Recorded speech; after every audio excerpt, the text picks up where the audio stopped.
Hi everyone. As you can see, I'm very hygienic and I'm wearing a face mask, and I advise you to do so if you're outside. However, I'm actually at home, so that was just for demonstration purposes. First of all, you haven't really seen me in videos because I hate showing my face on videos, but just for you guys. Well, second of all, a big welcome to all of us who are new here in the group. Congratulations if you've just gotten your offer, and we're delighted to have you, and we welcome you to our community next year. Thirdly, if you have any questions about coming back to Edinburgh in September, or distance learning, or finding accommodation, or anything like that, feel free to reach out to me or anyone on the team.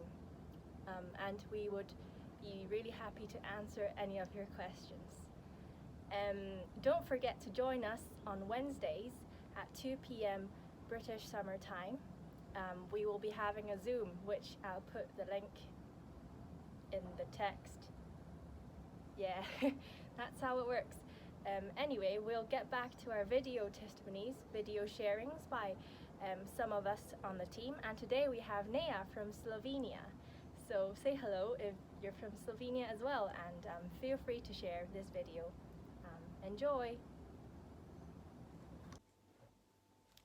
Hi everyone, Nea here from Slovenia. I hope you're all doing okay. I'm going to be doing this week's video, and the topic is, what will they think? And before I start talking about that, I just want to tell you a little bit of my story and about my background. So I didn't grow up in a Christian family. My family barely ever talked about God. We never went to church. I didn't learn much about it, so I was pretty much clueless. I was a bit interested, but I didn't do much research myself. So safe to say, I barely knew anything. And when I was 13, I went to an English camp with my friends. It was a great time, lots of fun, lots of good food. And in the evenings, every evening there was a short talk about either a person from the Bible or something about God. And I was a bit shocked because I didn't expect it, and everything was new to me. I was just learning about Jesus, who was that guy, and I was just introduced to this whole new idea about a personal God who knows me. Me personally, Nea, he knows me, and he sees me and loves me, and that was just very new to me. And so I left that camp feeling quite curious, but I didn't investigate much further. I did come back though next year because I had a lot of fun at that camp. And I came back, and I was expecting to hear more about God, and I was getting more and more curious. And after that camp, after the end of that camp, I was 14, and I was like, God sounds real, and I want him in my life. And it was a whole shift in perspective for me. I now had someone in my life who I believe created me and sees me and wants to walk with me through life.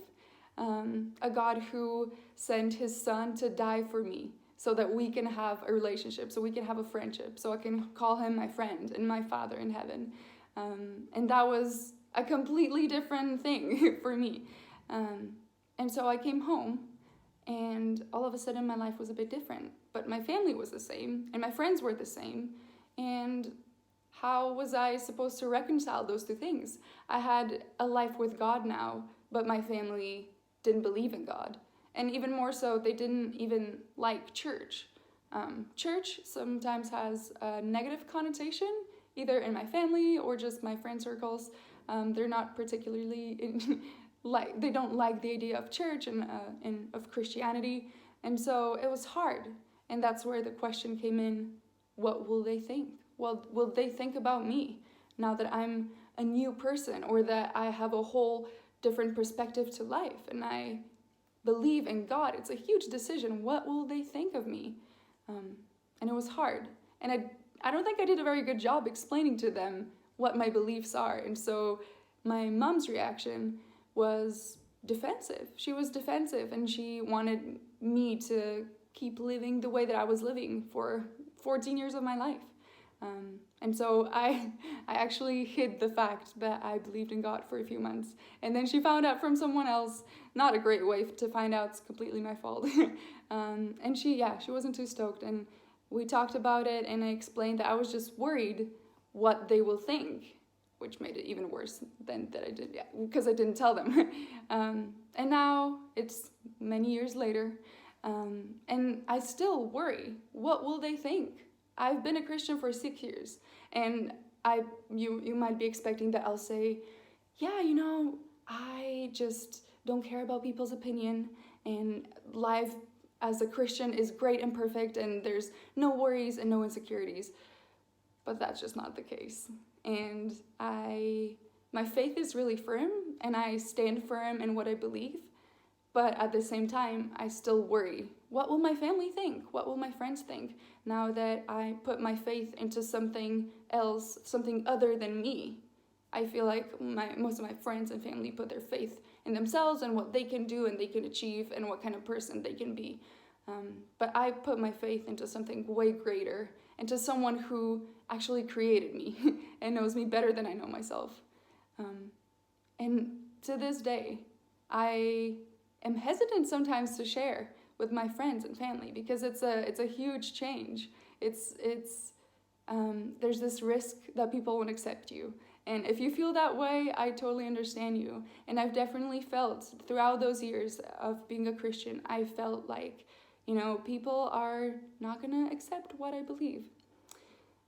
But I've learned gradually, and I'm still learning so much, that if there's a God who created me, and I really do believe that there's a God who created each and every one of us, and if he's there and he created me, and he put thought and intention into how he wanted me to look like, to feel like, into my personality and everything about me, then shouldn't his opinion be the most important thing? Shouldn't it matter what he thinks of me more than what anyone else thinks of me? And that's not easy. It's not easy to have that kind of perspective. But I really believe that what our Father in heaven, what our Creator thinks of us, is the most important thing. And he wants to know what we think of him as well. He wants to know who he is in our eyes.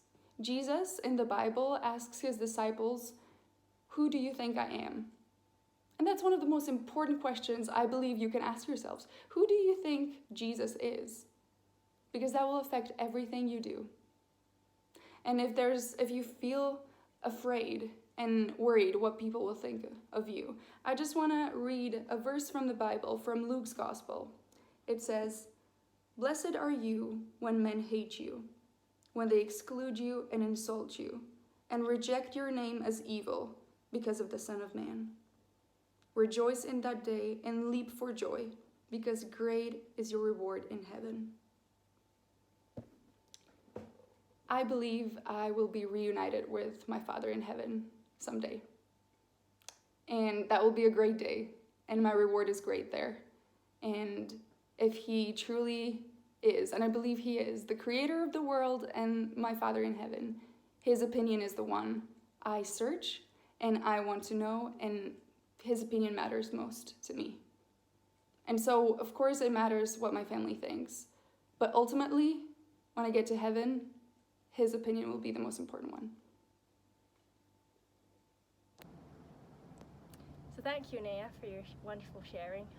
If you have any questions about what she just said, about who God is, who Jesus is, feel free to tune in to this Wednesday, 2 p.m. on Zoom. We will be having a discussion about who Jesus is. If you're keen, just join us. We'll be really happy to have you. In the meantime, stay safe and wear a face mask. Bye!